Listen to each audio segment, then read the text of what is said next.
আসসালামু আলাইকুম গাইস, দেশ এবং দেশের বাইরে যে যেখান থেকে ভিডিওটি দেখছেন আশা করি সবাই ভালো আছেন, সুস্থ আছেন। পরিবার নিয়ে আলহামদুলিল্লাহ আমিও বেশ ভালো আছি।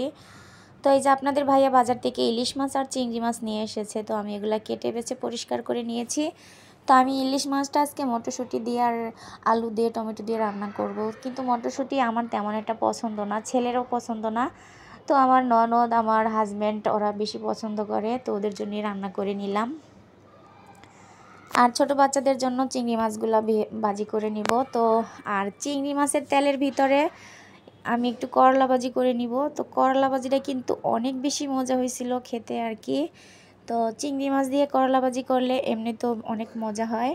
আর আমার হাতের করলা ভাজি ভাইয়ার আপুরা জানো তো, তিতা লাগে না, খেতে অনেক বেশি ভালো লাগে। তো নিজের প্রশংসা নিজে করতেছি না, অবশ্যই আমার বাসায় দাওয়াত রইল, আমার হাতের করলা ভাজি চিংড়ি মাছ দিয়ে খেয়ে দেখবে, তোমরা অনেক মজা পাবে আর কি। তো দেখো মজা করে নিলাম, কিছু মনে করো না প্লিজ ভাইয়ারা আপুরা। তো দেখো এখন আমার করলা ভাজিটা বসানো হয়ে গেছে। আর করলা ভাজি কিন্তু সবুজ সবুজ থাকলে আমার অনেক বেশি খেতে ভালো লাগে, আর লাল হয়ে গেলে একদমই ভালো লাগে না। তো আমার রান্নাটা প্রায় হয়ে গেছে, এখন একটু ধনিয়া পাতা দিয়ে নামিয়ে নিব। আর ইলিশ মাছের তরকারিতে কিন্তু জিরা একদমই ব্যবহার করি না আমি। ইলিশ মাছ চিংড়ি মাছ এগুলোর মধ্যে আমি জিরা ব্যবহার করি না। তা দেখো আমার রান্নাটা হয়ে গেছে। তো ইলিশ মাছ চিংড়ি মাছ আমি কিন্তু একটাও খাবো না, আমি শুধু করলা ভাজি দিয়ে ভাত খাবো। করলা ভাজি আমার অনেক প্রিয় একটা খাবার। তো রান্না বান্না হয়ে গেছে, এখন পাকের ঘরটা একটু পরিষ্কার করে তারপরে ঘরের কাজগুলো করে নিব। তো অনেকগুলো কাপড় চোপড় হয়ে গেছে, আজকে কিছুদিন যাবত একদমই কাপড় চোপড় ধুইতে পারতেছি না। আর যেহেতু রোজা চলে এসেছে, বাড়ি বাড়ি কাজগুলো কিন্তু আগে ভাগে করে নিতে হবে। দেখা যায় রোজা থেকে কিন্তু বাড়ি কাজ করলে অনেক বেশি কষ্ট হবে আর কি। তো এই কারণে তো এখন পাকের ঘরের কাজগুলো করে এখন বাগানে একটু চলে আসলাম। শীত চলে গেছে, বাগানে কিন্তু রেগুলারই এখন পানি দিতে হবে, কারণ এখন গরমের দিন প্রচুর পরিমাণ রোদ ওঠে। আর যেহেতু টপের গাছ এগুলা কিন্তু রোদ বেশি উঠলে আর কি মাটি শুকায় যায়। তো এক এক করে সবগুলা গাছে পানি দিয়ে নিলাম, তারপরে আমি কতগুলা কাপড় ভিজিয়ে নিব। তো অনেক দিন হয়ে গেল, তো বললাম কাপড় চোপড় ধুই না, তো পাপোশগুলো ময়লা হয়ে গেছে। আর মাঝখানে রুমে একটা কার্পেট বিছানো থাকে, তো ওই কার্পেটটার ভিতরে দেখা যায় আমি উপরে জায়নামাজ বিছাই, আর মাঝখানে রুমেই আমি নামাজ পড়ি। আর কার্পেটটা রাখার মতো জায়গাও নাই, আর বইটা রাখলে তো একদমই ভালো লাগে না, একটা জায়গা লাগে আলাদা রাখার মতো। তো এই কারণে আমি মাঝখানের রুমটার ভিতরে আর কি পারফেক্ট হয় কার্পেটটা, এই কারণে আমি মাঝখানের রুমে বিছায় রাখি।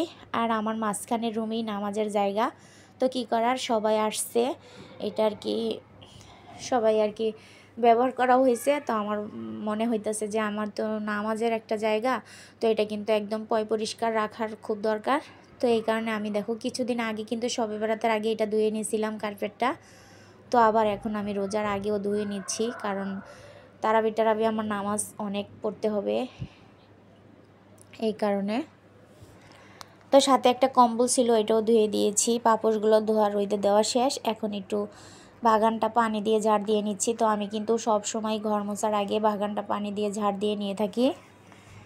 তো আমার বাগান ঝাড় দেওয়া হইলে ঘরগুলো ঝাড় দিয়ে আমি আগেই রেখে দিয়েছি, বিছনা পরিষ্কার করে ঘর ঝাড় দিয়ে নিয়েছিলাম।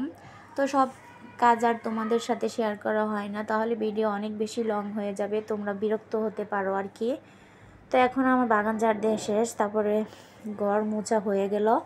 তারপরে আমি গোসল করে এই যে আবার ছাদ বাগানে এসে আমরা সবাই মিলে এখন শসা, না এটা ক্ষীরা, আর হচ্ছে পেয়ারা, তো এগুলা তেঁতুল দিয়ে মাখিয়ে ছাদের উপর বসে আমার ননদের বাচ্চারা সবাই মিলে খাইতেছি।